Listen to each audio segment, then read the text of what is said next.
நம்முடைய தேவன் மகா நல்லவர். எத்தனை பேர் சொல்கிறீங்க அவர் நல்லவர்னு? ஐயோ, அவர் சூப்பர் நல்லவர். அப்படி எப்படி சொல்கிறேன் அப்படின்னா,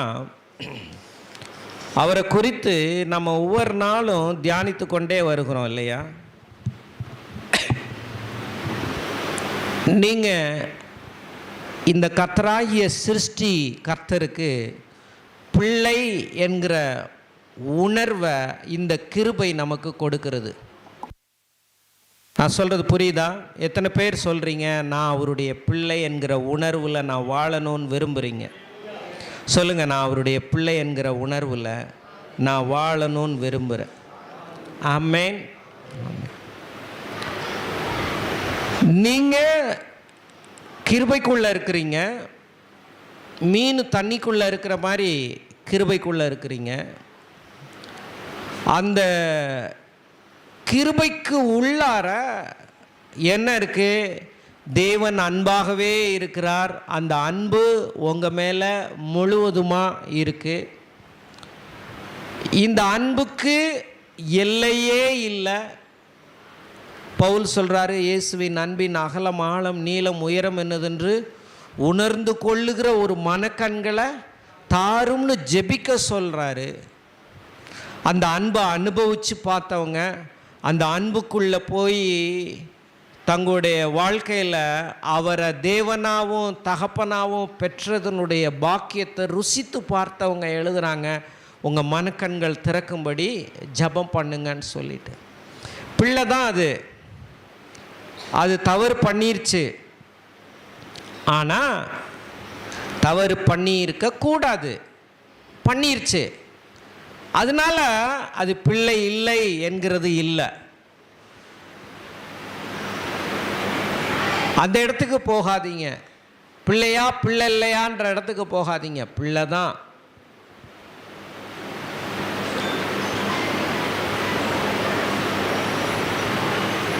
உங்கள் அப்பா இப்படிப்பட்டவரே, நீ இந்த தவறை செய்யலாமா? ஆமாம், அப்பா இப்படிப்பட்டவர் தான், தவறு செய்யக்கூடாது தான். இன்னும் அந்த தவறு செய்யாமல் வாழ்கிறதுக்கு எனக்கு ஒரு கிருபை வேணும் தான், எனக்கு ஹெல்ப் பண்ணுங்க ஆண்டவரேன்னு தேவனை நோக்கி பார்க்கணும். எப்பவும் பார்த்து கொண்டே இருக்கணும். எத்தனை பேர் அப்படி பார்க்கணுன்னு விரும்புகிறீங்க? சரி. ஆனால் 100க்கு 100 பரிசுத்தமாக வாழ்ந்துட முடியுமா? 100க்கு 100 ஆண்டவருடைய சத்தியத்தை ப்ராக்டிஸ் பண்ண முடியுமா? அப்படி வாங்க, அப்படி சொல்லித்தரேன். சத்தியத்தை ஒவ்வொரு நாளும் நம்ம ப்ராக்டிஸ் பண்ணணும். எல்லோரும் சொல்லுங்கள், சத்தியத்தை செயல் வடிவத்துக்கு கொண்டு வரணும், பயிற்சி செய்யணும். சொல்லுங்கள், உண்மையாக வாழணும், நேர்மையாக வாழணும், பொய் சாட்சி சொல்லக்கூடாது, புரணி பேசக்கூடாது, பொறாமப்படக்கூடாது, கபடமாக மற்றவங்களோட பழகக்கூடாது, உள்ளொன்று வச்சு வெளி ஒன்று பழகக்கூடாது, உண்மையாகவே பழகணும், மன்னிக்கணும், மறக்கணும், அதையே நினச்சிட்டு இருக்கக்கூடாது. சரி பரவாயில்ல, சொல்லிட்டாங்களா, நான் மன்னிக்கிறேன் ஆண்டவரே, நான் மறந்துடுறேன் ஆண்டவரே. அவங்க மாம்சத்தில் நடந்துட்டாங்க, ஆவிக்குரிய நடக்கையில் அந்த இடத்துல மிஸ் ஆயிட்டாங்க, நான் மன்னிக்கிறேன் ஆண்டவரே, நான் பொறுமையாக இருந்துக்கிறேன் ஆண்டவரே. இப்படிப்பட்ட விதத்தில் தேவன் சொல்லுகிற சத்தியத்தை ப்ராக்டிஸ் பண்ணணும், பயிற்சி செய்யணும். சொல்லுங்கள், பயிற்சி செய்யணும். பயிற்சி செய்யலைனாலும் பிள்ளை தான். ஆனால் இப்படிப்பட்ட தகப்பனுக்கு இப்படிப்பட்ட ஒரு பிள்ளையா? அப்படி ஆயிடக்கூடாதுல்ல. ஹலோ, நான் சொல்கிறது புரியுதா? உலகம் தங்களுடைய நல்ல செயல்களால் கடவுளை அடையணும்னு முயற்சி பண்ணி ஜீரோவில் உட்கார்ந்துட்டுருக்காங்க. அவங்க they are going to go hell. அவங்க நரகத்துக்கு தான் போகிறாங்க, அதில் எந்த சந்தேகமே இல்லை. நல்லவனாக வாழ்கிற எல்லாரும் என்னங்க நல்லவங்கெல்லாம் நரகத்துக்கு போவான்னு சொல்லிட்டீங்க? இயேசுவை ஏற்றுக்கொண்டவங்க தாங்க நீதிமான். அவருடைய இரத்தத்துக்கு மரியாதை கொடுத்து நான் பாவி தான், என்னை மன்னியோன்னு மனம் திரும்பி அவருடைய பிள்ளையா மாறி இருக்கிறவங்க தாங்க தேவனுடைய பார்வையில் நீதிமான், தேவனுடைய பார்வையில் நல்லவங்க. ஆமென் சொல்லுங்கள். நம்ம கணக்கு போடுற நல்லவங்களுக்கும் கர்த்தர் கணக்கு போடுற நல்லவங்களுக்கும் வித்தியாசம் இருக்குது. நல்லா ஆமென் சொல்லுங்கள். அதுதான் ஆண்டவர் இயேசு. அங்கே இருக்கிறோம், நம்மளை படைச்ச தகப்பன்ட்ட வர்றோம் பார்த்தீங்களா, அதை தேவன் எதிர்பார்க்கிறார். மனுஷனுக்கு செம்மையாய் தோன்றுகிற வழிகள் மரண வழிகள் என்று வேதம் சொல்லுகிறது. மனுஷன் கண்டுபிடித்த எல்லா மதங்களும் கடவுளை நோக்கி ஏணிய போடுறது. கர்த்தர் மேலிருந்து கீழே இறங்கி வந்தார், அதுதான் கிறிஸ்தவம். ஆமென். கடவுளை கண்டுபிடிக்கிறதுக்கு மனுஷன் ஏணி போட்டான், முடியல. கர்த்தர் ஏணி போட்டு கீழே இறங்கி வந்தார். அவர் இறங்கி வந்து பாதாளம் வர போய் உயிரோடு எழுந்து அவர் தன்னை இன்றைக்கும் யார் என்கிறத அந்த உலகத்துக்கு பறைசாற்றி கொண்டு இருக்கிறார். அப்போ நம்ம இதை புரிஞ்சிட்டு என்ன பண்ணணும் அப்படின்னா, நம்முடைய பொசிஷன் நம்மளை கம்பல் பண்ணி அதை ப்ராக்டிஸ் பண்ணணும், அதில் இம்ப்ரூவ் ஆகணும். இப்போ நம்ம பொசிஷன்னா என்ன? நான் அவருடைய பிள்ளை என்கிற ஒரு பொசிஷன். சொல்லுங்க, நான் அவருடைய பிள்ளை. இப்போ கணவன் இவ்வளோ நாள் திருமணமாகாமல் இருந்தார், அதனால் அவர் விருப்பம் போல் இருந்தார். பேச்சுலர் தானே, அவரை கேட்க ஆள் இல்லை, ஒன்றும் இல்லை. போவார் வருவார், நினச்ச மாதிரி நடப்பார். இப்போ திருமணம் அப்பா அம்மா பண்ணி வைக்கிறாங்க. இப்போ கணவன் மனைவியாக ஆயிட்டாங்க. இப்போ அவங்க திருமணம் பண்ணிட்டாரு. இப்போ கணவன்ற ஒரு பொசிஷனை அவர் எடுத்துட்டார். அப்போ என்ன கட்டாயத்தில் இருக்கிறாரு? அவருக்கு ஒரு மனைவி இருக்குது, அவங்களோட சேர்ந்து வாழணும், அவங்களுக்கு செய்ய வேண்டிய காரியங்களை செய்யணும், இவங்களும் அவங்களுக்கு செய்யணும். அப்போ பொசிஷன் வருது. அப்போ நேரம் ஆயிடுச்சு, வேலை முடிஞ்சு போச்சு. ஒரு வேலை முடிஞ்சோடனே அங்கே போய் உட்காந்து புரணி பேசுகிறது, இங்கே போய் உட்காந்து புரணி பேசுகிறதுக்கெல்லாம் வேலை இல்லை. சரி, வேலை முடிஞ்சிருச்சு, நண்பனை பார்த்தோமா, அதை பார்த்தோமா, இதை பார்த்தோமா, காலகாலத்தில் எங்கே போகணும்? வீட்டுக்கு. அதுதான் ப்ராக்டிஸ். கணவனாக மாறி இப்போ அவர் தன்னை என்ன செய்கிறாரு? பயிற்சி செய்கிறார், மாறிக்கொண்டு வருகிறார். இப்போ பிள்ளைகள் பிறக்குது, பிள்ளைக்கு தகப்பனா எப்படி நடந்துக்கிறது, தன்னுடைய ஸ்டாண்டிங்கை, தன்னுடைய பொசிஷனை அவர் ப்ராக்டிஸ் பண்ண வேண்டிய வேலையில் இருக்கிறார். ப்ராக்டிஸ் பண்ணலைனாலும் மகன்தான், ஆனால் ப்ராக்டிஸ் பண்ணால் அவங்களுக்கும் பிரயோஜனம், மற்றவங்களுக்கும் பிரயோஜனம், ஆண்டவருடைய நாமத்துக்கு மகிமை. எத்தனை பேருக்கு இந்த கிருபையை குறித்த வெளிச்சம் புரியுது? எத்தனை பேருக்கு நான் பிள்ளைன்னு உணர்றீங்க? சொல்லுங்கள், நான் அவருடைய பிள்ளையாக இருக்கிறேன். பிள்ளையாக இருக்கிறதுனால சத்தியத்தை நான் பயிற்சி செய்ய ஆரம்பிக்கிறேன். சொல்லுங்க, என்னுடைய வாழ்க்கை ஆவிக்குரிய வாழ்க்கை. மாம்ச வாழ்க்கையை யோசிக்காதீங்க. மாம்ச வாழ்க்கை இல்லை, அதுக்கு மேலே ஒரு படி போய் நம்ம மாம்ச வாழ்க்கைனா எப்படி சொல்கிறது? இந்த பூலோகத்தில் வாழ்கிற வாழ்க்கை, அனுதினமும் வேலைக்கு போகிறோம், அதை பண்ணுறோம், இதை பண்ணுறோம், மற்ற காரியங்களை செய்கிறோம். இந்த பூமியில் இருக்கிற இந்த ஃபிசிக்கல் லைஃப் முக்கியம்.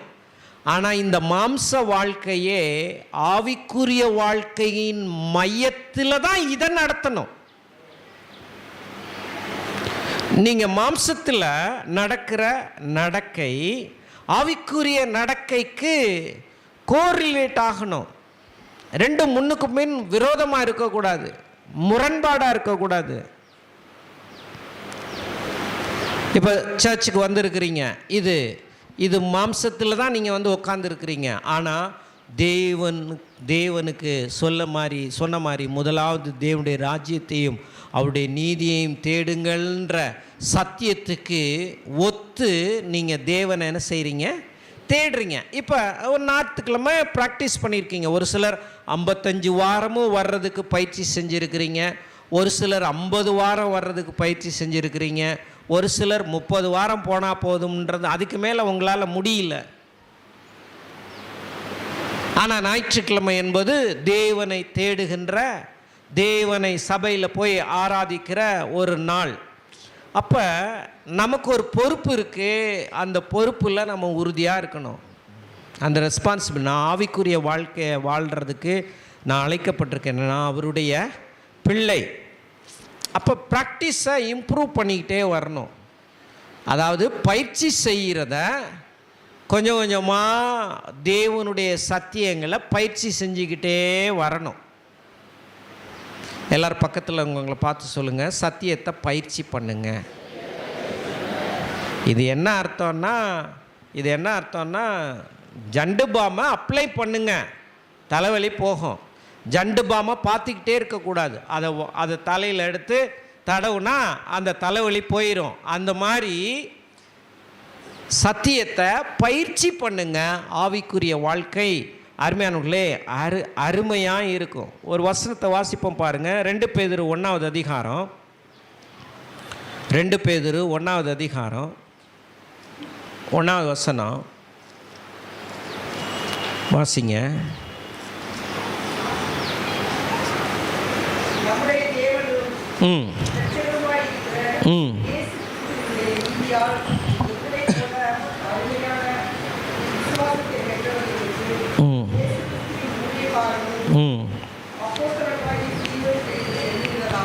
போது பாருங்க, நம்முடைய தேவனும் இரட்சகருமாய் இருக்கிற இயேசு கிறிஸ்துவினுடைய நீதியால், எல்லாரும் சொல்லுங்க, இயேசு கிறிஸ்துவனுடைய நீதியால்.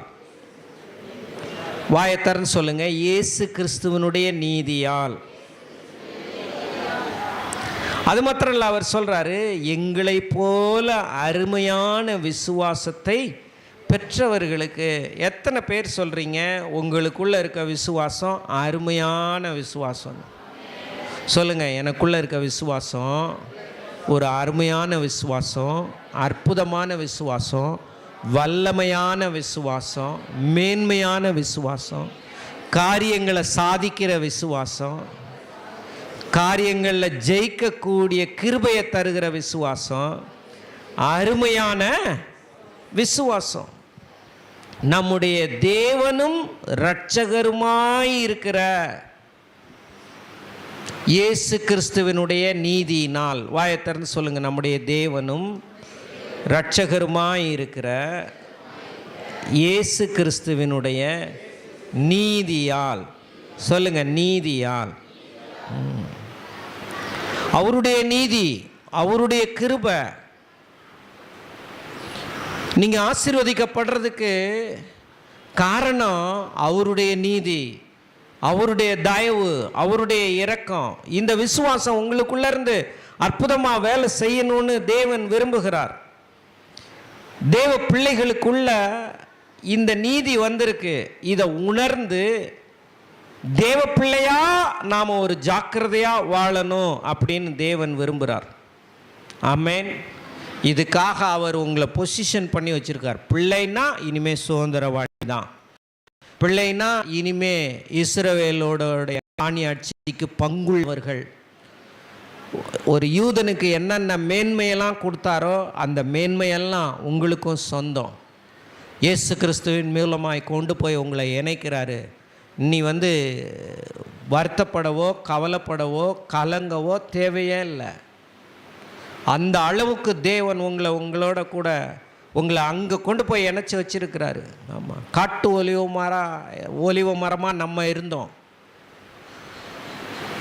அந்த யூதர்களுடைய நல்ல ஒலிவ மரத்தில் தேவன் நம்மளை இணைச்சிருக்கிறாரு. நாம் சாதாரணமானவர்கள் அல்ல. இதை முதல்ல மனசில் பதிங்க.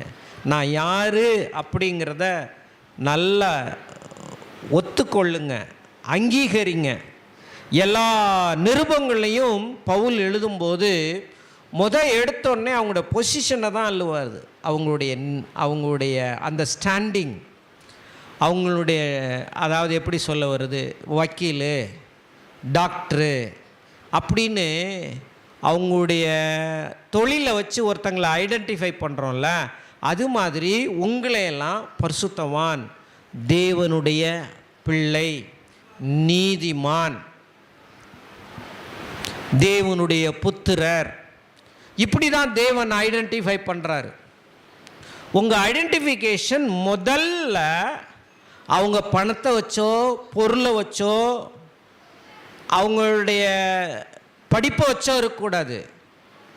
முதல்ல அவங்க கிறிஸ்துவை ஏற்றுக்கொண்டிருக்கிறாங்களா, இயேசுவை ஆண்டவரா இரட்சகரா தொழுது கொள்கிறாங்களா, பாவ மன்னிப்பு பெற்றிருக்கிறாங்களா, அவங்க தேவனுக்கு பிள்ளையா, நீதிமானா. உங்கள் பக்கத்தில் உட்கார்ந்துருக்கிறவரை கடவுள் எப்படி பார்க்குறாரோ அது மாதிரி நீங்கள் பார்க்கணும். கடவுள் எப்படி சிந்திக்கிறாரோ அது மாதிரி சிந்திக்கணும். கடவுள் எப்படி யோசிக்கிறாரோ அது மாதிரி யோசிக்கணும். உங்கள் யோசனையை தூக்கி தூரமாக என்ன செய்யணும், எரியணும். அவர் எப்படி பார்க்குறார் பாருங்க. பேதுரு நம்முடைய தேவனும் இரட்சகருமாய் இருக்கிற இயேசு கிறிஸ்துவனுடைய நீதியால். ஹல்லேலூயா. பேதுரு யாருங்க? மீன் பிடிக்கிறவர். பேதுரு யாருங்க? இயேசு கூட வாழ்ந்து 3 வருஷம் வாழ்ந்துட்டு தெரியாதுன்னு சொன்னவர். ஆமாம், அவர் தான் முதன்மையான சீசனா, அவர் தான் முதன்மையான சீசன். சீஷர்களில் அவர் தான் லீடரு. 3 நெருங்கிய நண்பர்கள் இருந்தாங்க. அதில் ரொம்ப முக்கியமானவர் இன்னர் சர்க்கிள் பேதுரு, யாக்கோபு, யோவான். ஆனால் அவர் சொல்கிறாரு, என்னுடைய இரட்சகராயிருக்கிற இயேசு கிறிஸ்துவனுடைய நீதியால் எங்களைப் போல அருமையான விசுவாசத்தை பெற்றவர்களுக்கு. அவர் எப்படி மற்றவங்களை பார்க்குறார் பாருங்க. ரட்சிக்கப்பட்டவங்களை நீங்கள் மேன்மையாக நினைக்காத வரைக்கும் நீங்கள் இன்னும் டிஃப்ரென்ஸ் தெரியாமல் தான் இருக்கீங்க, இன்னும் வித்தியாசம் தெரியாமல் தான் இருக்கிறீங்க. உலகத்தில் இருக்கிறவங்கள அருமையானவங்களே பார்க்கும்போதெல்லாம் அவங்க அவ்வளோ படிச்சுட்டாங்க, இவங்க இப்படி சம்பாதிக்கிறாங்க, இவங்க பாருங்கள் அவங்க நல்லா குடும்பம் நடத்துகிறாங்க. இயேசுவே இல்லாமல் என்ன குடும்பம் நடத்துகிறாங்க? பூமிக்கு ஏதாவது உதவியாக பூமிக்குரிய காரியங்களுக்கு இருக்கும், அவ்வளோதான். ஆனால் இயேசுவை ஏற்றுக்கொண்டவர்கள் அவங்கள பார்க்கும்போது அருமையான விசுவாசத்தை பெற்றவங்க.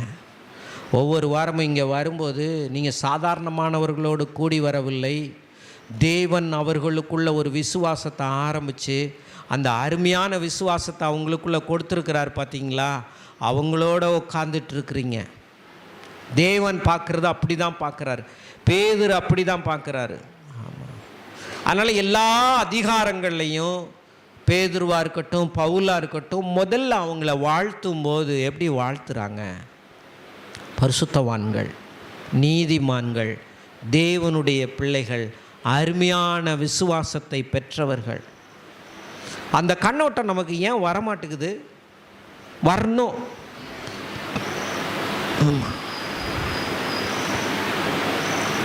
அந்த விசுவாசத்தை எப்போ வேணாலும் அவங்க கேஷாக மாற்றுவாங்க. அந்த விசுவாசத்தை எப்போனாலும் அவங்க ஆரோக்கியமாக மாற்றுவாங்க. அந்த விசுவாசத்தை எப்போனாலும் நீடித்த ஆயுஸ் நாட்களாக மாற்றுவாங்க. அந்த விசுவாசம் காமன் ஃபார்ம் ஸ்பிரிச்சுவல் லைஃப்பில். அந்த விசுவாசம்தான் எந்த ரூபமும் எடுக்கும். அந்த விசுவாசம் காரிய சித்தி என்கிற ரூபம் எடுக்கும். அந்த விசுவாசம் தெய்வீக ஆரோக்கியம் என்கிற ரூபம் எடுக்கும். அந்த விசுவாசம் தேவன் என்னை மன்னித்து விட்டார் என்ற குற்ற உணர்வே இல்லாமல் தேவனுடைய பாதத்தில் துதிச்சு ஆடி அவருடைய நாமத்தை கொண்டாடி கொண்டே இருக்கும். அதனால don't under estimate the believer. ஒரு விசுவாசியை அண்டர் எஸ்டிமேட் பண்ணாதீங்க, கீழ்த்தரமாக நினைக்காதீங்க. அவங்களுக்குள்ள இருக்கக்கூடிய விசுவாசம் அருமையான விசுவாசம். எல்லோரும் தலைமையில் கை வச்சு சொல்லுங்கள், என் மேலே இருக்கக்கூடிய விசுவாசம் தேவன் தந்த விசுவாசம், தேவன் ஆரம்பித்த விசுவாசம், அருமையான விசுவாசம். சிலுவை மரணத்தையும் உயிர்த்தெழுதலையும் மையமாக கொண்ட விசுவாசம். இன்றைக்கும் இயேசு உயிரோடு இருக்கிறார், அவர் எனக்குள் வாழ்ந்து கொண்டிருக்கிறார். ஹல்லேலூயா. இந்த விசுவாசம் எல்லாரும் கரங்களை தட்டுவோம்.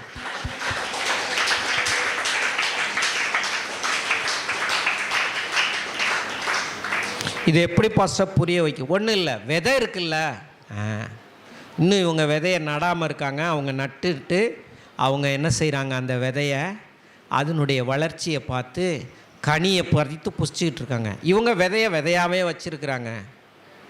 என்னங்க விதையாகவே வச்சுருக்குறீங்க, சீக்கிரம் அதை நடுங்க, இந்த நல்ல நிலத்தில் ஊன்றுங்க அந்த விதையை, அது விசுவாசமாக மாறட்டும், செயலில் மாறட்டும். தேவன் அற்புதமாக நம்மளை பார்க்குறார்.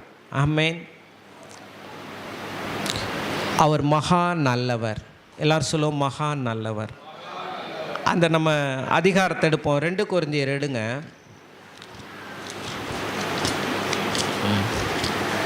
கிருபையை குறித்து தியானிக்கிற அந்த அதிகாரம்.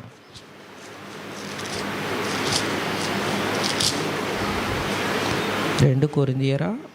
1 கொரிந்தியர், சாரி. தேவனுடைய சித்தத்தினாலே இயேசு கிறிஸ்துவின் அப்போஸ்தலனாகும்படி அழைக்கப்பட்டவனாகிய பவுலும் சகோதரனாகிய சொஸ்தனேயும் கொரிந்துவிலே கிறிஸ்து இயேசுவுக்குள், கொரிந்துவிலே ஒருத்த நாட்டிலே கிறிஸ்து இயேசுவுக்குள் பரிசுத்தமாக்கப்பட்டவர்களாயும் பரிசுத்தவான்கள் ஆகும்படி அழைக்கப்பட்டவர்களுமாய் இருக்கிற தேவனுடைய சபைக்கும் எங்களுக்கும் தங்களுக்கும் ஆண்டவராய் இருக்கிற நம்முடைய கர்த்தராகிய இயேசு கிறிஸ்துவின் நாமத்தை எங்கும் தொழுது கொள்ளுகிற அனைவருக்கும் எழுதுகிறதாவது வாசிங்க. நம்முடைய பிதாவாகிய தேவனாலும், எல்லாரும் சேர்ந்து சொல்லுங்க, நம்முடைய பிதாவாகிய தேவனாலும் கர்த்தராகிய இயேசு கிறிஸ்துவினாலும் உங்களுக்கு கிருபையும் சமாதானமும் உண்டாவதாக. போதும், எல்லாரும் சொல்லுவோம், என் மேல கிருபையும் அந்த கிருபையின் பலனாகிய சமாதானமும் வந்திருக்கு. அதாவது கிரேஸ் இஸ் ஃபேவர், அதாவது கிருபை என்பது ஒரு தயவு, கிருபை என்பது தேவனுடைய அன்பு, இரக்கம். ஆனால் இந்த சமாதானம்ங்கிறது கிருபையினால் வரக்கூடிய ஒரு கனி. ஒரு இடத்துல சமாதானம் இல்லைன்னா அங்கே கிருபை இல்லைன்னு அர்த்தம். கிருபை இல்லைன்னா அங்கே பிரமாணம் வேலை செஞ்சுக்கிட்டு இருக்குன்னு அர்த்தம். பிரமாணம் என்னன்னா, அவங்க பிரமாணத்தின் அடிப்படையில் நியாயம் தீர்க்க ஆரம்பிச்சிருக்காங்கன்னு அர்த்தம். சரி, தவறு, இப்படி செஞ்சுருக்கலாம்ல, இதை ஏன் செஞ்சீங்க, இதை ஏன் அப்படி பண்ணீங்க, இதை ஏன் அப்படி பண்ணீங்க, நீங்கள் செஞ்சது தவறு, உங்களை மன்னிக்கவே முடியாது, நீங்கள் இவ்வளோ பெரிய நஷ்டத்தை நீங்கள் ஏற்படுத்திட்டீங்க. இந்த மாதிரி ஒரு பிரமாணங்களுக்குள்ளே வாழ்ந்துட்டு இருக்கிறாங்க. பிரமாணம் இருக்கிற இடத்துல சமாதானம் இருக்காது. எங்கே கிருபை இருக்கிறதோ அந்த இடத்துல தான் சமாதானம் வரும். எத்தனை பேருக்கு நான் சொல்றது புரியுது? அப்ப பவுல் எழுதுகிறார், கிருபையும் சமாதானமும் உண்டாவதாக. இந்த சமாதானம் யார் சமாதானம்? இப்போ அதான் கேள்வி. மனுஷன் கொடுக்குற சமாதானமா? இல்லை, இது தேவன் கொடுக்கிற சமாதானம். உள்ளத்தில் தேவன் கொடுக்கிற சமாதானம். இதோ உலகமோ அல்லது மனுஷரோ கொடுக்கிற பிரகாரமாக அல்ல. ஒரு பாதுகாப்பின் உணர்வு அந்த உலகத்தில் உணர்றோம் தான். கொஞ்சம் பணம் இருந்தால் பாதுகாப்பாக இருக்கிறது போல ஒரு உணர்வு வருது. சரீரம் ஆரோக்கியமாக இருந்தால் பாதுகாப்பாக இருக்கிறது போல ஒரு உணர்வு வருது. ஆரோக்கியம் கொஞ்சம் போயிடுச்சுன்னா தடதடன்னு ஆயிடுறோம், பயப்படுறோம், என்ன செய்கிறதுன்னு தெரியல. எல்லாமே இருக்குது. இது இங்கிருந்து வர்ற காரியம் இல்லை, பூமியிலிருந்து வர்ற காரியம் இல்லை. பிதாவாகிய தேவனிடத்திலிருந்து வரக்கூடிய ஷாலோம், சமாதானம். அவர் எப்படி அமெரிக்கையா, அவர் எந்த பதட்டமும் இல்லாமல் அவர் எப்படி இருக்கிறாரோ அதே சமாதானம், அந்த சமாதானம் நம்மளை ஆண்டு கொள்ளுகிறது. இது தேவன் கொடுக்கிற சமாதானம். தேவன் கொடுக்கிற சமாதானத்தில் குறைவுக்கு இடமே இல்லை. அதுதான் தரமான சமாதானம். இயேசுவை தேடும்போது அவருடைய கிருபையினாலே நமக்கு வரக்கூடிய சமாதானம். ஆமென். ஆமாம். இன்னொரு வசனத்தை கூட வாசிப்போம் பாருங்க, அதை எப்படி சொல்கிறாங்க. பிலிப்பியர் 4:7 எடுங்க. பிலிப்பியர் 4:7 வாசிங்க.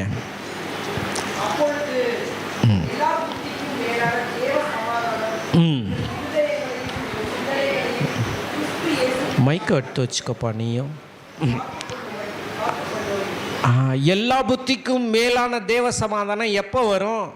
கர்த்தர்ட்ட உங்களுடைய கவலைகளெல்லாம் வச்சுட்டு அவற்றை விண்ணப்பம் பண்ணி முடிக்கும்போது கர்த்தர் என் கூட இருக்கிறாரு, எல்லா புத்திக்கும் மேலான சமாதானம் எனக்கு வருது, நான் ஒன்றுக்கும் கவலைப்பட மாட்டேன், எல்லாவற்றையும் விண்ணப்பத்தையும் ஸ்தோத்திரத்தையும் அவருக்கு வைக்கிறேன். அவ்வளோதான். உங்கள் விண்ணப்பங்களை ஸ்தோத்திரத்தோட கூடிய ஜபத்தினாலும் வேண்டுதலினாலும் தேவனுக்கு தெரியப்படுத்துங்கள். தெரியப்படுத்துறீங்களா?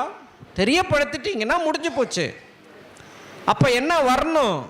எல்லா புத்திக்கும் மேலான தேவ சமாதானம் உங்களுக்குள்ள வரும். உங்கள் இருதயங்களையும் உங்கள் சிந்தைகளையும் கிறிஸ்து இயேசுவுக்குள்ளாக காத்துக்கொள்ளும். அப்படிப்பட்ட ஒரு அற்புதமான ஒரு சமாதானம், தேவன் கொடுக்கிற சமாதானம், உலகம் புரிந்து கொள்ளாத சமாதானம். இது விசுவாசிக்குள்ளேயும் இருக்கக்கூடிய சமாதானம், அவிசுவாசிகளுக்குள்ள இல்லாத சமாதானம். எத்தனை பேர் இங்கே விசுவாசியாக இருக்கிறீங்க? உங்களுக்குள்ள இந்த சமாதானத்தை தேவன் வைத்திருக்கிறார்.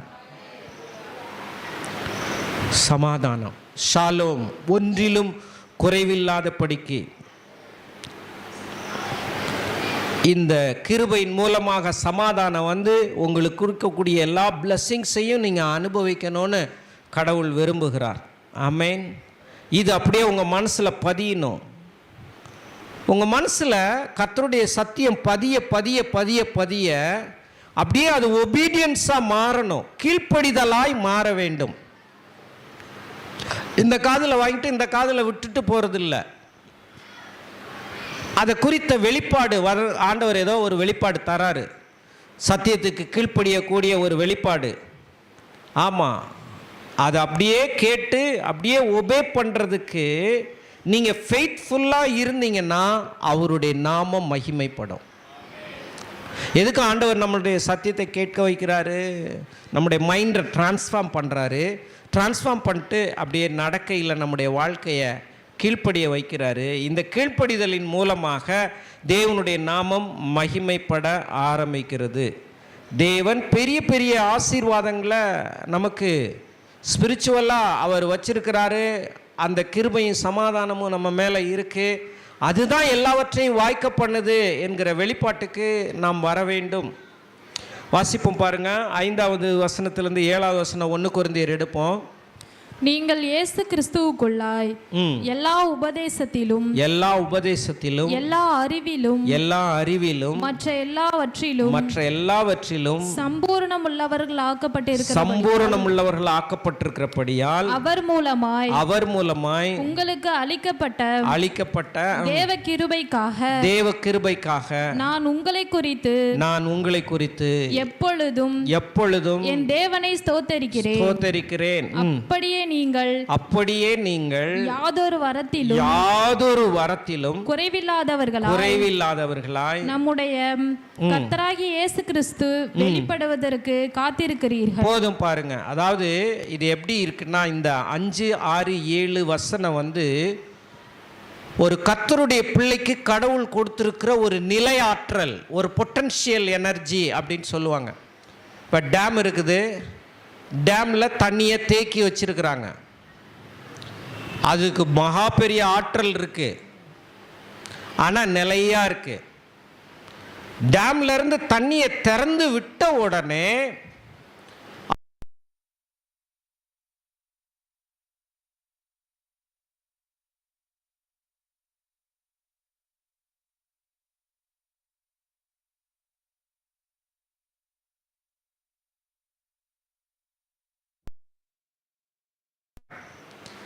அவங்க அந்த நிலையா இருக்கிற ஆற்றல் இயக்க ஆற்றலா மாறுற மாதிரி கடவுள் உங்களுக்குள்ள வச்சிருக்கிற சம்பத்து, தட் மீன்ஸ் வரங்கள், கிருபை, இது எல்லாம் மகா பயங்கரமா இருக்கு. பிளஸ்ஸிங்ஸ் உங்களுக்குள்ள இருக்கு.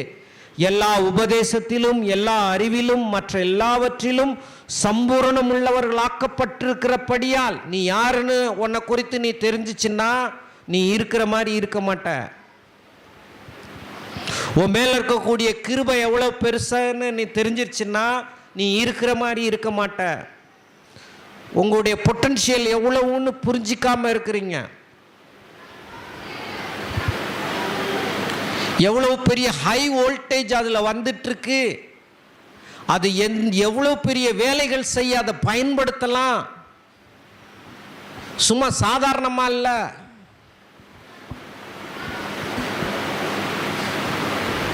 அது மகா பயங்கரமான எனர்ஜி. அந்த எனர்ஜியை பயன்படுத்தி ஊழியர்கள் ஊழியம் செய்து, விசுவாசிகள் ஊழியம் செய்து இந்த கிறிஸ்துவின் நாமத்தை குளோரிஃபை பண்ணி ஒருத்தநாடு வரைக்கும் வந்திருக்கிறோம். இங்கே வந்ததோடு இல்லை, இன்னி சுற்றிக்கூடிய கிராமங்களில் இருக்கக்கூடிய ஒவ்வொரு தெருக்கள்லையும் ஒவ்வொரு வீடுகள்லையும் இந்த கிறிஸ்து என்பவர் உள்ள போகணும். கிறிஸ்துவின் அவர் போகணும் அப்படின்னா அவர் எப்படி போவார்? நீங்கள் தான் ஜீவ நதியாக இருக்கீங்க. உங்கள் மூலமாக தான் தேவன் அங்கே போகணும்னு என்ன செய்கிறார்? விரும்புகிறார். நீங்கள் பாட்டுக்கு ஷட்டர் அடைச்சி போட்ட மாதிரி அங்கங்கே இருக்கக்கூடிய கண்மாய்களையும் அங்கங்கே இருக்கக்கூடிய வாய்க்காலில் இருக்கிறதையும் அடைச்சி போட்டால் அப்புறம் எங்கெங்கே இங்கே நீர் பாய்ச்ச முடியும்? காவிரி தண்ணி வந்தால் கல்லணையை திறந்து விடணும், எங்கெங்கே திறக்கணுமோ அங்கங்கே திறக்கணும், தண்ணீர் போய் பாயணும். அது எங்கும் பாய்ந்து அப்படியே விவசாயங்களை தேவன் அங்கே வளமாக்குறார் பாருங்க. கிறிஸ்து இயேசுவுக்குள்ளாக சம்பூர்ணமான காரியங்களை கடவுள் வச்சிருக்கிறார். அதை நம்ம அறிஞ்சிக்கணும், அதை புரிஞ்சுக்கணும். இது முழுவதும் நீங்கள் படிச்சீங்கன்னா தெரியும் எவ்வளோ பெரிய சம்பூரணம். அவர் எழுதுகிற வரங்கள், அந்த ஆவிக்குரிய வரங்கள், அவர் அன்பை குறித்து எழுதுகிற டெஃபனிஷன்ஸ், விளக்கங்கள், கிறிஸ்துவின் அன்பு எப்படிப்பட்டது, வரங்கள் எப்படிப்பட்டது, நீங்கள் எப்படிப்பட்ட ஆளாக இருக்கீங்க, எவ்வளோ பெரிய பொட்டன்ஷியல் உங்களுக்குள்ளே இருக்குது, எவ்வளோ பெரிய வல்லமை இருக்குது, எவ்வளோ பெரிய பவர் இருக்குது. நல்ல கார் தான், சூப்பராக 150 கிலோமீட்டர் வேகத்தில் போகும். வச்சிருக்காரு. பெட்ரோலும் போட்டிருக்காரா? பெட்ரோலும் போட்டிருக்கிறாரு. சரி, அதை ஒரு நாள் நான் பார்த்ததே இல்லையே. அதை வீட்டிலேயே தான் வச்சுருப்பார். அதை எங்கேயே வச்சுருப்பார்? வீட்டிலேயே தான் வச்சுருப்பார். அவர் அதை எடுக்கவே மாட்டார். ஏன் எடுக்க மாட்டார்? எடுத்தா ஆக்சிடெண்ட் ஆயிரும்ல. என்னது? எடுத்தா ஆக்சிடெண்ட் ஆயிருமா? ஏன் பயம்? என் சமூகம் உனக்கு முன்னாடி போகும்னு சொல்லியிருக்கார்ல. உன் பாதம் கல்லில் இராதபடிக்கு உன்னை தன்னுடைய கரங்களில் ஏந்தி கொண்டு போவேன்னு சொல்லியிருக்கார்ல. ஆமாம், அவ்வளோதான். அப்படி இல்லை. அப்போ இவ்வளோ பொட்டன்ஷியல் எனர்ஜியை வச்சுட்டு, இவ்வளோ நாமத்தை வச்சுட்டு, அபிஷேகத்தை வச்சுட்டு, அவருடைய ஆற்றலை வச்சுட்டு நம்ம குறைவுள்ளவா வாழணும்னு தேவன் விரும்பலைங்க. அதனால தான் அவர் சொல்கிறாரு, அவர் மூலமாய் உங்களுக்கு அளிக்கப்பட்ட தேவ கிருபைக்காக நான் உங்களை குறித்து எப்பொழுதும் என் தேவனை ஸ்தோத்தரிக்கிறேன். இப்போ பாருங்களேன், இந்த தம்பி இருக்கான். தம்பி இங்கே வா.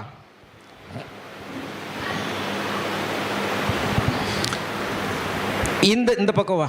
இந்த தம்பி மேலே தேவன் ஒரு கிருபை கொடுத்துருக்காரு. ஒருத்தன் சொன்னான், கொடுத்தா கொடுக்கட்டும், இப்போ என்னங்க கொடுத்தா கொடுக்கட்டும், இப்போ என்ன, அதனால என்னங்க. பவுல் அப்படி சொல்ல மாட்டாரு. அவர் எப்படி சொல்றாரு? அவர் மூலமாய் உனக்கு அளிக்கப்பட்ட தேவ கிருபைக்காக நான் உன்னை குறித்து, வாசிங்க, எப்பொழுதும் என் தேவனை ஸ்தோத்தரிக்கிறேன். அப்படின்னா என்ன அர்த்தம்னா, இவனை நினைக்கும் போதெல்லாம் இவன் மேல இருக்கக்கூடிய கிருபையை நினைச்சு நான் ஸ்தோத்திரம் பண்றேன். அடப்பாவிகளா, நம்ம மேல வந்த கிருபையே ஸ்தோத்திரம் பண்றது இல்ல. அத மாறணும். பவுல் இவனுக்கு அளிக்கப்பட்ட கிருபைக்கு இவர் ஏன் ஸ்தோத்திரம் பண்ணணும்? அதுதான் சுயநலம் இல்லாத ஸ்தோத்திரம். அப்ப இவனுக்கு அளிக்கப்பட்ட கிருபையை நான் ஸ்தோத்திரம் பண்ண ஆரம்பிச்சிட்டேன்னா, இவன் பணம் வச்சிருந்தாலும் ஸ்தோத்திரம் பண்ணுவேன், இவன் வீடு கட்டினாலும் ஸ்தோத்திரம் பண்ணுவேன், இவன் கார் வாங்கினாலும் ஸ்தோத்திரம் பண்ணுவேன், இவன் வாழ்க்கையில் முன்னேறி நல்லா குடும்பம் நடத்தினாலும் ஸ்தோத்திரம் பண்ணுவேன், பிள்ளை பெற்றாலும் ஸ்தோத்திரம் பண்ணுவேன். ஏன்னா இதையெல்லாம் தந்ததுக்கு முதல்ல ஆதியில் என்ன வந்துச்சுன்னா, அந்த தேவ கிருபை இவன் மேல வந்துருச்சு.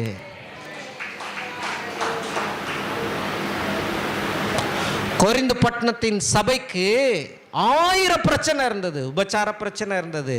ஏன் கேட்குறீங்க?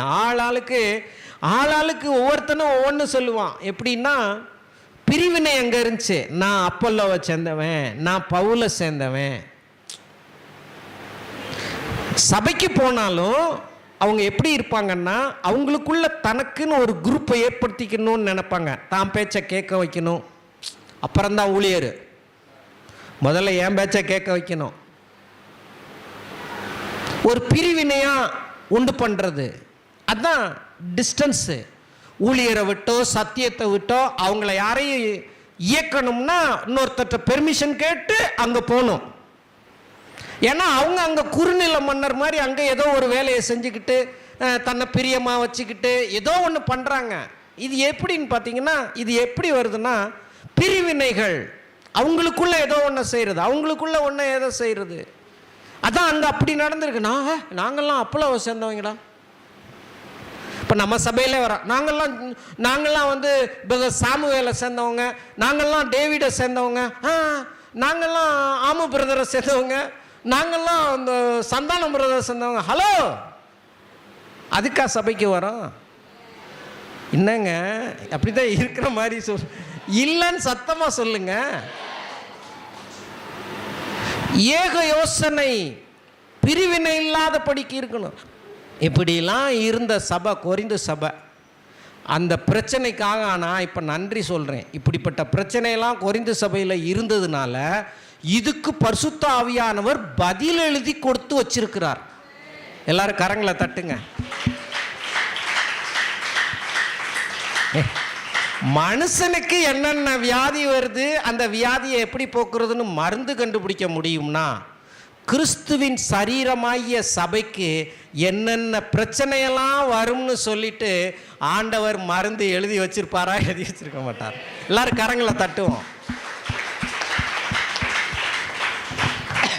அப்ப என்னைக்கு இந்த தான் மேல வந்த கிருபைய, பையன் சொல்லிட்டேன், தம்பி, நல்ல தம்பி, இந்த கிருபைய என்னைக்கு இவன் புரிஞ்சுக்கிட்டு என் மேல இருக்கக்கூடிய சக்தி எவ்வளவு பெருசு, என் விசுவாசம் எவ்வளவு பெருசு, என்னை அப்பா இயேசு எவ்வளவு நேசிக்கிறார்னு தெரிந்துட்டான்னா, இவனை இவனுடைய ஹைட்டு உயரமா எவ்வளவு வேணாலும் அவன் போய்கிட்டே இருக்கலாம். ஏன்னா பெட்ராக்கு, அஸ்திபாரம் சரியா இருக்கும்போது கட்டடத்தை எவ்வளவு உயரமாகவும் கட்டலாம். ஏன்னா இவன் யார் மேலே அஸ்திபாரம் போடப்பட்டிருக்கிறான்? கிறிஸ்துவின் மேலே, கிறிஸ்துவின் அன்பு மேலே. இவன் மேலே இருக்கக்கூடிய கிருபையை பெருசாக நினைக்கிறான். இவன் ஏதோ படிச்சிருக்கான், இந்த படிப்பை விட கிருபை பெருசுன்னு இவன் முதல்ல நினைக்கணும். இந்த படிப்பை தந்ததே கிருபை தான். அப்ப அந்த கிருபைக்கு இவன் சோத்திரம் பண்றது மாத்திரம் இல்ல, நான் சோத்திரம் பண்ணணும்.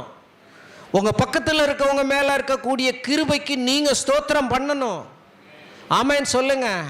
இதெல்லாம் கடவுளுடைய அற்புதமான குணாதிசயங்கள். யார் எப்படி கெட்டு போனா என்ன, எத்தனை பேர் நரகத்துக்கு போனா என்னன்னு தேவன் பார்க்கல. தன் சொந்த குமாரனையே இந்த பூமிக்கு அனுப்பி உங்களுக்காகவும் எனக்காகவும் அந்த தண்டனையை ஏற்றுக்கொண்டு அவர் மரித்தார். அப்ப இந்த கிருபை, எல்லாரும் சொல்லுங்க, கிருபை எங்க மேல இருக்கு. ஆமென். இப்ப முக்கியமான காரியம் என்ன அப்படின்னா, 2வது வசனம் பாருங்க. கிறிஸ்து இயேசுவுக்குள் பரிசுத்தமாக்கப்பட்டவர்களாயும் பரிசுத்தவான்களாகும்படி அழைக்கப்பட்டவர்களாயும் இருக்கிற தேவனுடைய சபைக்கும். எல்லாரும் சொல்லுங்க, தேவனுடைய சபை. தேவனுடைய சபை. இப்போ வாங்க, இது சந்தான சபை இல்ல, இது ஆரோக்கியராஜ் சபை இல்ல, இது யாருடைய சபை? தேவனுடைய சபை. ஏன் சபையும் இல்ல. எல்லாரும் கையை தட்டுங்க. ஏன் சபையா இருந்தா நான் வந்து அழுகலாம். ஏன் சபையும் இல்லது, அவருடைய சபை. என்னை கண்காணியா வச்சிருக்கிறாரு, லீடரா வச்சிருக்கிறாரு. ஆனா எனக்கு சொந்தமானவர்கள் அல்ல, நீங்கள் கர்த்தருக்கு சொந்தமானவர்கள்.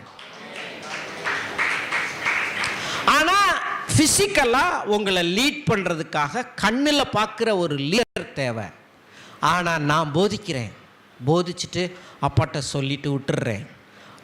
அதுக்கு பிறகு பைபிளில் இருக்க வசனத்தை எடுத்து கர்த்தர் போதிக்கிறார், உங்களுக்குள்ள போதிக்கிறார், உங்களை திருத்தி நடத்தணும்னு அவர் எதிர்பார்க்கிறார். அந்த வசனத்துக்கு மரியாதை கொடுத்து சரி ஆண்டவரேன்னு நடக்க ஆரம்பிச்சிட்டிங்கன்னா பிரச்சனையே இல்லை. இது யாருடைய சபை? இவன் இப்போ வந்து பாருங்க, இவனுக்கு சொந்தமானவனும் கிடையாது. அதுதான் இப்போ பாயிண்ட்டு. இவனுக்கு சொந்தமானவன் கிடையாது. ஏன் சொந்தமானவன் கிடையாது? இவனா உருவாகி வந்தானா? இல்லை, தாயின் கற்பத்தில் கர்த்தர் இவனை உருவாக்கினார் இல்லையா? எத்தனை பேருக்கு நான் சொல்றது புரியுது? பைபிள்ல என்ன போட்டிருக்குங்க? நான் பிரமிக்கத்தக்க அதிசயமாய் உண்டாக்கப்பட்டபடியால் நான் உம்மை துதிப்பேன். இவனுக்கு தாயும் தகப்பனும் இருந்தாலும் தாயும் தகப்பனுக்கும் நமக்கே ஒரு விவசாயி இருக்கிறாரு. அவருக்கு விதைய ஊண்டத்தான் தெரியும், அந்த தென்னங்கண்ட நடத்தான் தெரியும், அதுக்கு தண்ணீர் பாய்ச்சலாம். ஆனால் அது வந்து ஐயோ, அந்த தென்னங்காய்க்குள்ள அப்படியே ஒயிட் கலரில் பருப்பு இருக்குது. ஆமாம், அதில் தான் சட்னி வச்சு சாப்பிட்டு வந்தோன்றீங்களா? ஆமாம், அந்த ஒயிட் கலர் பருப்பு தண்ணியை ஊற்ற ஊற்ற அப்படியே கிரீன் கலரில் அந்த இலை அப்படியே என்ன செய்யுது, விடுது. எம்பிட்டு சாயம் ஊற்றினார் அவரு, சாயத்தில் முக்கி போட்டார் அவரு. அங்கே தான் கடவுள் வேலை செய்ய ஆரம்பிக்கிறார். ஆமென். அது போல தான் இவன் ஒரு விதையாக தான் விழுந்தான் அம்மாவோட வயிற்றில். அப்படியே அந்த விதையிலிருந்து அப்படியே ஹார்ட் உருவாகுது, லங்ஸ் உருவாகுது, இன்டெஸ்டைன் உருவாகுது, கை உருவாகுது, கால் உருவாகுது, தலையில் முடி அப்படியே வருது, காது இந்த பக்கம் கரெக்டாக 2 வருது, இவ்வளவும் உருவாகுது. அப்ப இவன் தானா உருவாகல, இவனை கர்த்தர் உண்டாக்கினார். ஆகவே இவனுக்கு இவன் சொந்தமானவன் அல்ல, நான் எனக்கு சொந்தமானவன் அல்ல, நீங்களும் உங்களுக்கு சொந்தமானவர்கள் அல்ல, நீங்கள் கர்த்தருக்கு சொந்தமானவர்கள். நாம் எல்லாரும் கர்த்தருக்கு சொந்தமானவர்கள். இப்போ முதல்ல இதை புரிஞ்சுக்கணும். நம்ம பிறக்கும் போது ஒன்றும் இல்லாமல் தான் பிறந்தோம். ஆமென். ஆமாம், அம்மாட்ட சொல்லவே மாட்டோம், ஒன்று கடிச்சு விட்டுருவோம். அம்மா என்னடா இப்போ தான் நல்லா இருந்தால் நெளிஞ்சிக்கிட்டு இருக்கான்னு பார்த்துட்டு அப்புறம் அவங்க தான் துணியெல்லாம் மாற்றி நமக்கு ஒன்றுக்கு போய் கையாமையான்னு கத்த தான் தெரியும். எல்லாமே போய் அன்கண்ட்ரோலபிளாக பிறந்தோன்னு நான் சொல்ல வரேன். நம்மை நாமே கட்டுப்படுத்துகிறவர்களாக பிறக்கலை, அன்கண்ட்ரோலபிளாக தான் இருந்தோம். இடம் தெரியாது, ஏவல் தெரியாது, அப்படி தான் நம்ம இருந்தோம். ஆனால் கொஞ்ச நாள் கழித்து மூளை வளர்ந்து வளர்ந்து வளர்ந்து டேய் டவுசரை கழட்டிட்டு போய் 1 பாத்ரூம் இருறா அப்படின்னு சொல்லி கொடுத்து அந்த கட்டுப்பாட்டுக்குள்ளே அதுக்கு பிறகு தான் வர்றோம். இதில் என்ன பெருமை இருக்குது? கர்த்தர்கிட்ட வந்து கடவுள்கிட்ட வந்து நான் உமக்கு தான் ஆண்டவரே சொந்தம், நான் எனக்கு சொந்தமானவன் அல்லன்னு என்னைக்கு சொல்கிறோமோ அன்னைக்கு தான் நம்ம உண்மையாலுமே கடவுளை அங்கீகரிக்கிறோம். எத்தனை பேருக்கு ஆமேன்னு சொல்கிறீங்க? அப்போ இது தேவனுடைய திருச்சபை. சொல்லுங்க, எல்லாரும் சொல்லுங்க, நாங்கள் எல்லாரும் தேவனுக்கு சொந்தமானவர்கள். ஆமேன். பூமியில் கடவுள் வச்சிருக்கிற கிறிஸ்துவின் சரீரம் சபை. இப்போ என்னைக்கு இவன் இதை புரிஞ்சுக்கிறானோ அன்னைக்கு தான் இவன் எங்கே போனாலும் நல்லா இருப்பான். திடீர்னு இவன் புத்தி மாறுது. இன்னைக்கு இங்கே இருக்கான், நாளைக்கு எங்கே இருப்பேன்லாம் தெரியாது. ஆமாம், எல்லாரும் அப்படி தான். இப்போ திடீர்னு இவன் சென்னை போகிறான். சென்னை பார்த்தோன்னே கட்டடங்கள்லாம் பார்க்குறான், பெருசு பெருசாக இருக்குது. காருகள்லாம் பார்க்குறான், பெருசு பெருசாக இருக்குது. ஹோட்டல்லாம் பார்க்குறான், பெருசு பெருசாக இருக்குது. இவனுக்கு மைண்டில் பெருசாக இருக்கதெல்லாம் தெரியுது. இயேசுநாதரை மறந்துட்டான். இப்போ அவங்கள மாதிரியே ஒரு வண்டி எடுக்கிறான், சம்பாதிக்க ஆரம்பிக்கிறான். வீட்டுக்கு வரான், இப்போ வேலைக்கு போகிறான், வீட்டுக்கு வரான், வேலைக்கு போகிறான். தம்பி என்னடா காணோம்? ஒன்றும் பயப்படாதீங்க பாஸ்டர், நான் சென்னையில் இருக்கேன், நீங்கள் ஒன்றும் பயப்படாதீங்க. நான் எங்கடா பயந்தேன்? ஒன்றும் பிரச்சனை இல்லை பாஸ்டர், ஆண்டவர் எனக்கு வேலை கொடுத்துட்டாரு, நான் அங்கே போயிட்டேன். சரி, வேலை கொடுத்துட்டாரு, கிருபையை தான் வேலை கொடுத்துச்சுன்றதுல உறுதியாக இருக்கியா?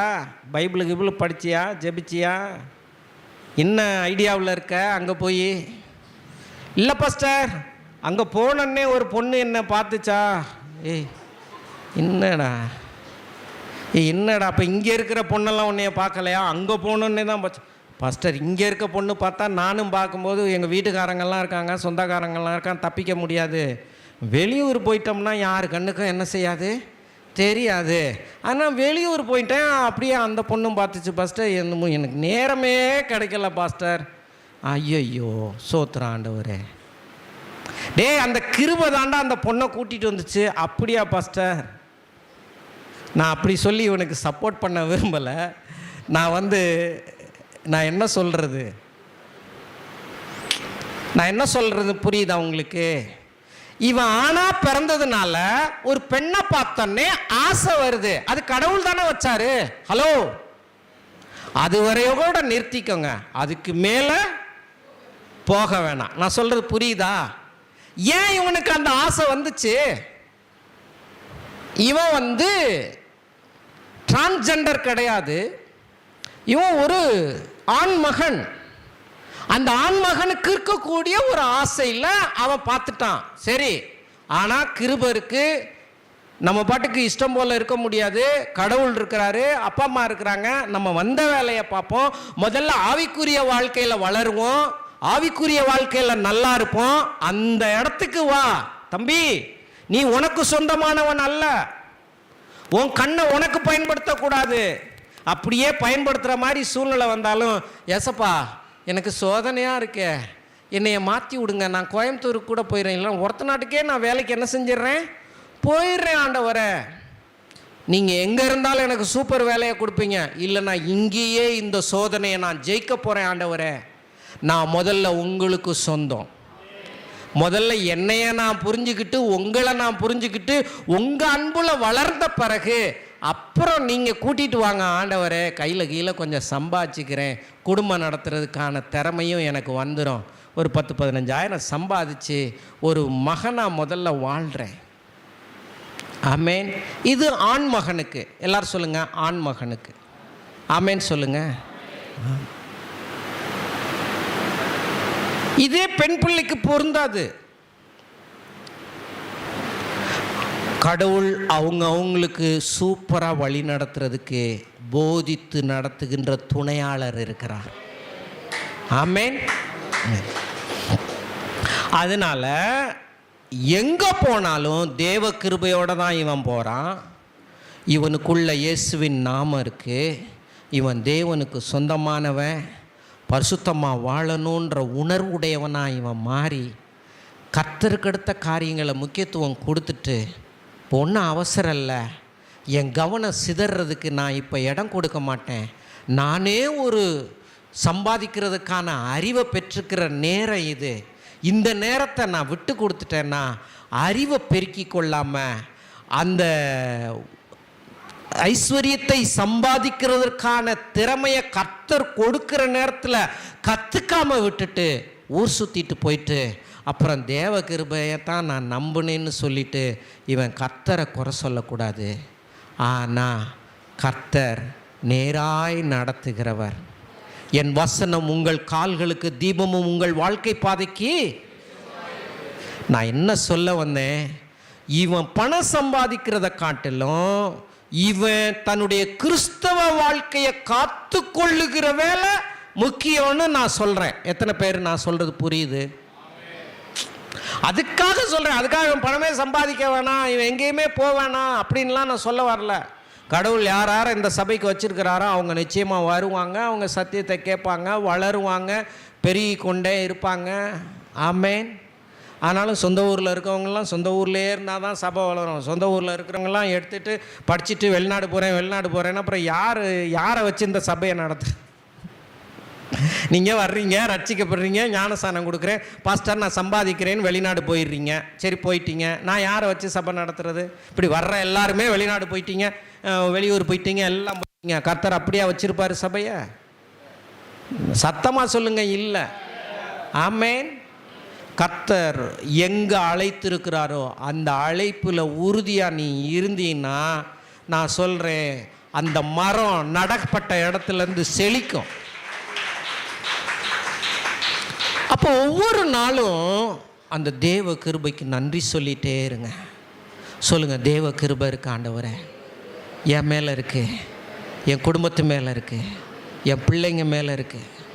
அதை புரிஞ்சுக்கணும் ஆண்டவரே. அது நான் கர்த்தருக்கு சொந்தமானவன்றது முதல்ல என்ன செய்யணும்? புரியும். இந்த கை கர்த்தருக்கு சொந்தமானது, இந்த கால் கர்த்தருக்கு சொந்தமானது, இந்த கண் கர்த்தருக்கு சொந்தமானது, இந்த சிந்தை கர்த்தருக்கு சொந்தமானது.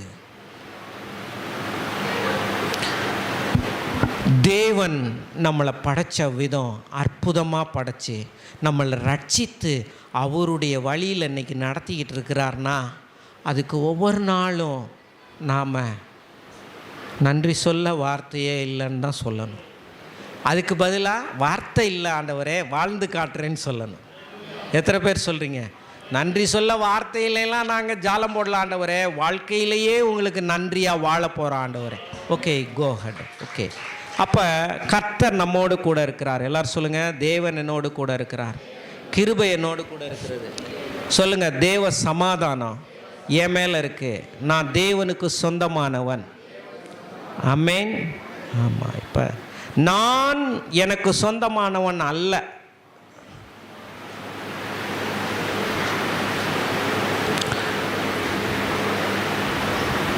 நம்மளை டபுள் கரையும் கொடுத்து ஆண்டவர் நம்மளை ரட்சித்திருக்கிறார்.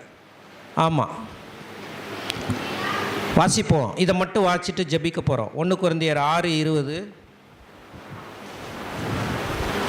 1 கொரிந்தியர் 6:20. கிரயத்துக்கு கொல்லப்பட்டீர்களே, கிரயத்துக்கு கொல்லப்பட்டீர்களே, ஆகையால் தேவனுக்கு உடையவைகளாகிய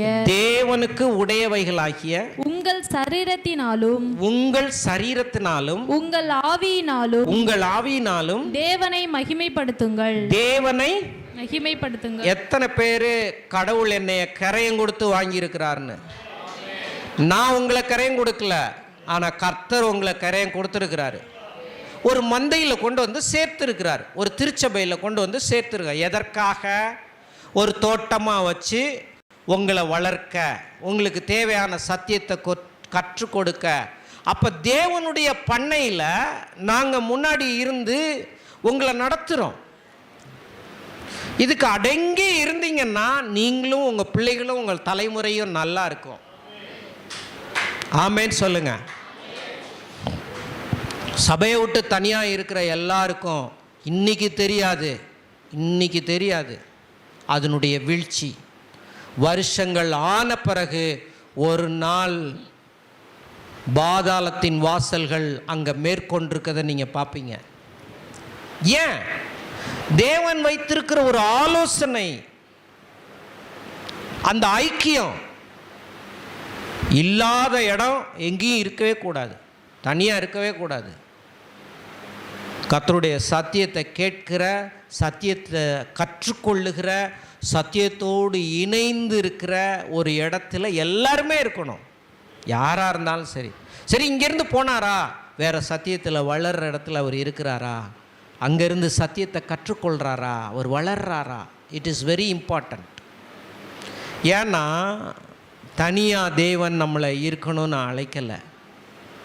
அவர் உண்டாக்கின திருச்சபை, இது அவருடைய சரீரம். எத்தனை பேர் கிறிஸ்துவின் சரீரமாய் நான் இருக்கிறேன்னு சொல்கிறீங்க? ஆமென். ஐக்கியம், விசுவாசம், நாம் கற்றுக்கொள்ளுகிற சத்தியத்தை பயிற்சி பண்ணுற இடம். உங்களை போல் ஒரு அருமையான விசுவாசத்தை பெற்ற பக்கத்தில் இருக்கவங்களை என்கரேஜ் பண்ணி, அவங்களுக்காக ஜெபித்து, அவங்கள்ட்ட உங்கள் பொறுமையை காட்டி, அவங்கள்ட்ட கபடம் இல்லாமல் பழகி, பொறாமை இல்லாமல் பழகி, அவங்களுடைய நலனுக்காக. ஹலோ, நான் சொல்கிறது புரியுதா? உங்கள் பக்கத்தில் உட்கார்ந்துருக்கிறவங்க ஆண்டவருடைய நாமத்தை கும்பிடுறவங்க, அந்த நாமத்துக்காக ஒரு கலசம் தண்ணி குடிக்க கொடுத்தாலும் நீங்கள் பலனை அடையாமற் போகவே மாட்டீங்க.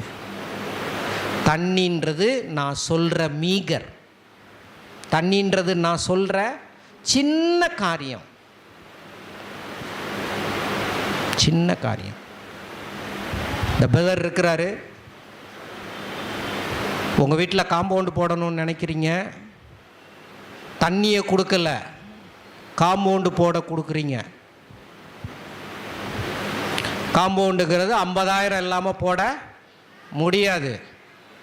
அந்த 50,000 கொடுத்து அவரை காம்பவுண்டு போட வச்சிங்கன்னா யாருக்காக கொடுக்குறீங்க?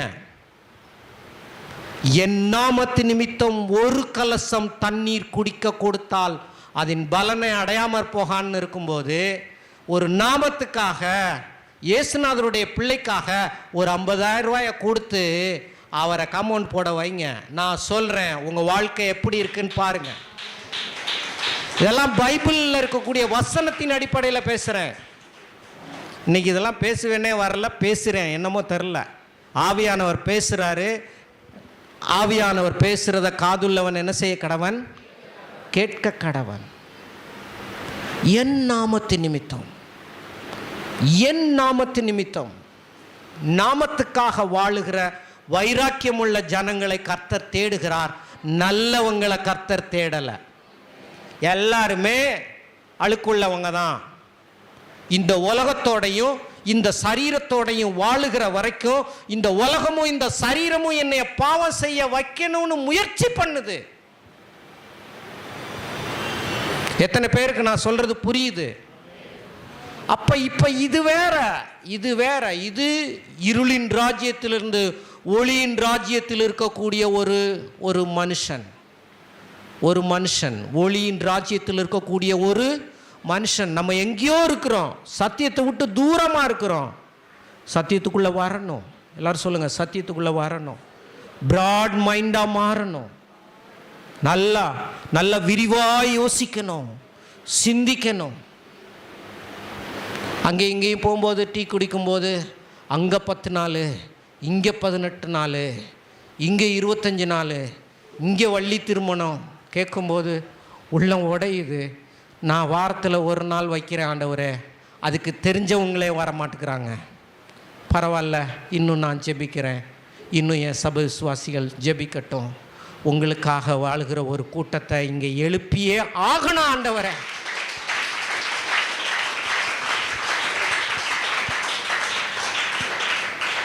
ஒரு சில காரியங்களில் நாம் முடிவோடு தான் இருக்கணும். பணத்துக்காக எதையும் விட்டு கொடுத்துடவே கூடாது.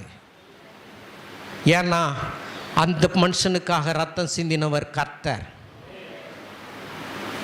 யாருக்காவது கடன் கொடுத்தீங்களா? உங்கள்கிட்ட பணம் நிறையா இருக்கா? பொறுமையாகவே கேட்டு வாங்குங்க.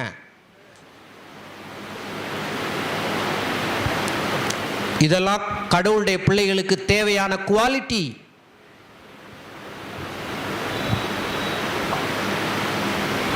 சும்மா இருக்க முடியாதுங்க. என் கூட பிறந்த சகோதரன்காம இயேசுவின் ரத்தத்தினால் கழுவப்பட்டவங்க, நித்தியத்துக்கும் நாங்கள் ஒன்றா போய் வாழ போகிறோங்க. இது இந்த உலகத்தோட 80 வயசோட 100 வயசோட முடிகிற வாழ்க்கை கிடையவே கிடையாது. இது மாதிரி உதாரணத்துக்கு நான் சொல்கிறேன். நம்ம எந்த அளவுக்கு கீழே இருக்கிறோன்றத நான் உங்களுக்கு சுட்டி காட்டுறேன். இதெல்லாம் வேறு ஒன்றுமே இல்லை. அப்போ நம்ம இன்னும் வளரணும், மேலே வரணும். ஆண்டவரே, உங்கள் நாமத்துக்காக நான் வாழ நான் என்ன செய்கிறேன்? ஒப்பு கொடுக்குறேன் ஆண்டவரே, என்னை தாழ்த்துறேன். உங்கள் கிருபை என் மேலே வந்திருக்கு, எல்லா பொட்டன்ஷியலும் இருக்குது. அதுக்குள்ளே நான் வாழ போகிறேன் ஆண்டவரே. நான் இன்னும் அதிகமாக உங்கள் நாமத்தை நான் என்ன செய்ய போகிறேன்? மகிமைப்படுத்த போகிறேன் ஆண்டவரே. நீங்கள் பார்க்குற பார்வை வேறு, நான் பார்க்குற பார்வை வேறு. உங்களை எல்லாரையும் இயேசு அவருடைய சிலுவையின் மூலமாய் உங்களை பார்க்குறாரு, என்னையும் பார்க்குறாரு. நாமளும் யாரை பார்த்தாலும் சிலுவையின் மூலமாக தான் பார்க்கணும். கண்ணாடியை போட்டுடணும். இந்த கண்ணாடி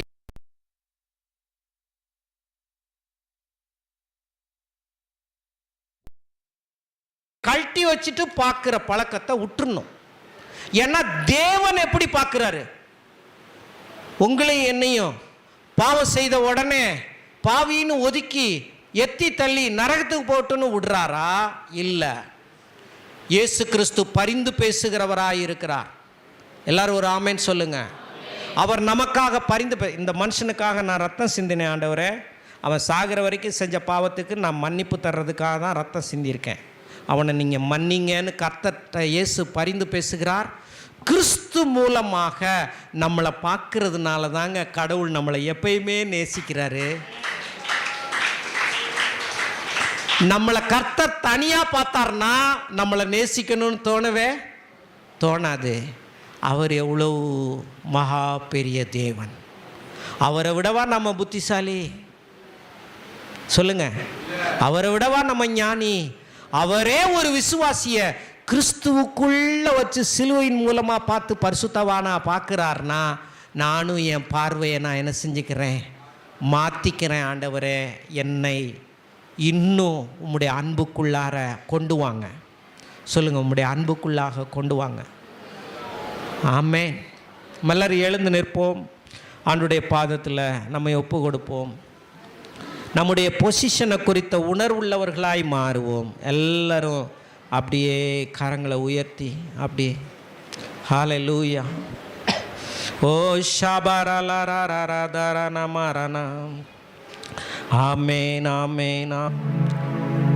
உங்கள் நாமத்தை குறித்து எங்கள் தேசத்தில் சொல்லி தரும்படி எத்தனையோ மிஷினரியை அனுப்புனீங்க ஆண்டவரே. உங்கள் நாமம் இன்னைக்கு தெரியாமல் போயிருந்தா நாங்கள் மண்ணோடு மண்ணாக போயிருப்போம். நித்தியத்துக்கும் நரகத்துக்கு போயிருப்போம் ஆண்டவரே. எங்கள் நித்திய ஜீவனை எங்களுக்கு கொடுத்து எங்களை ஒளியாக மாற்றி உங்கள் மடியில் வச்சு சுமக்கிறதுக்காக, உங்கள் மடியில் வச்சு தாளாட்டுகிறதற்காக, உங்கள் தோளில் வச்சு எங்களை தூக்கி சுமக்கிறதுக்காக நன்றி ஆண்டவர், நன்றி ஆண்டவர், நன்றி ஆண்டவர். உம்மை விட்டு ஒரு நாளும் பிரிந்து நான் போவே மாட்டேன். உங்களுக்காக நான் ஒரு முடிவை வாழுவேன் ஆண்டவர். எனக்கு நீங்கள் முக்கியம் ஆண்டவர். எத்தனை பேர் சொல்கிறீங்க அப்படி? சொல்லுங்கள், நீங்கள் முக்கியம் ஆண்டவர். உங்கள் வசனம் முக்கியம், அதை பயிற்சி செய்வது முக்கியம், ஆவியின் கனிகளில் வாழ்ந்திருப்பது முக்கியம். கிருபை இல்லாமல் சமாதானம் வராது. கிருபையாக இருக்கிற குடும்பங்களா நாங்கள் வாழணும் ஆண்டவரே. எங்களுக்கு உங்கள் கிருபையை புரிந்து கொள்ளுகிற ஞான அறிவை தாருங்க. ஆமாம் ஆண்டவர். தகப்பனே, இந்த நாளில் கூட வந்த ஒவ்வொரு குடும்பத்தையும் நான் பிளஸ் பண்ணுறேன். ஒளிக்கும் இருளுக்கும் இருக்கக்கூடிய வித்தியாசத்தை என் பிள்ளைங்களுக்கு, உங்கள் பிள்ளைங்களுக்கு நீங்கள் காண்பீங்க ஆண்டவரே. நீலிருந்து போய் இன்னும் வித்தியாசமான விதத்தில் தொழில்களையும் வியாபாரத்தையும் வேலைகளையும் குடும்ப வாழ்க்கையை நடத்தட்டுங்க அத்தாவே. ஓ, எவ்வளோ பெரிய பொட்டன்ஷியல் எனர்ஜியை, எவ்வளோ பெரிய ஆற்றலை எங்களுக்கு கொடுத்துருக்குறீங்கன்ற உணர்வை தாருங்க ஆண்டவர். யாதொரு வரத்திலும் இங்கே இருக்கிறவங்க குறைவில்லை ஆண்டவர். எல்லாவற்றிலும் நீங்கள் சம்பூர்ணமாக்கி கொடுத்துருக்குறீங்க. நாமத்தை கொடுத்துருக்கிறீங்க, அபிஷேகத்தை கொடுத்துருக்கிறீங்க, வாக்கு தத்தங்களை கொடுத்துருக்கிறீங்க. அவைகளெல்லாம் ஆம் என்றும் ஆமேன் என்றும் இருக்கிறதே. அதை உணர்ந்து வாழ கிருபை செய்யுங்க. அருமையான விசுவாசத்தை பெற்ற ஒவ்வொருவரையும் இயேசுவின் நாமத்தினால நான் ஆசீர்வதிக்கிறேன். அந்த விசுவாசம் அந்த பிள்ளைகளுடைய தேவையை பூர்த்தி செய்கிறதற்காக நன்றி. உம்மையே நோக்கி பார்த்து உங்கள் அன்பை எண்ணி பார்க்கிறோம், உங்கள் தயவை எண்ணி பார்க்கிறோம். எங்களை உயர்த்தி விடுங்க ஆண்டவரே. ஆமென். வந்திருக்கிற வராது இருக்கிற எல்லா தேவ பிள்ளைகளையும் நாங்கள் ஆசீர்வதிக்கிறோம். வீட்டில் இருக்கிற பரிசுத்தவான்களை ஆசீர்வதிக்கிறோம். வேலைக்கு போயிருக்கிற பரிசுத்தவான்களை ஆசீர்வதிக்கிறோம். அவங்க வேலையை காட்டிலும் கர்த்தருடைய சமூகம் பெரிது என்கிற உணர்வை தந்து ஆண்டவரே எல்லா வாரமும் வரத்தக்கதாக கிருபை பாராட்டுங்க. அப்படி செய்கிறதற்காக உமக்கு நன்றி ஆண்டவர். வந்திருக்கிற ஒவ்வொருவர் மேலும் இயேசுவின் ஆசீர்வாதத்தை கூறுகிறேன். அப்படி செய்கிறதற்காக உமக்கு நன்றி. இயேசுவின் நாமத்தில் பிதாவே, ஆமென். ஒரு முக்கியமான அறிவு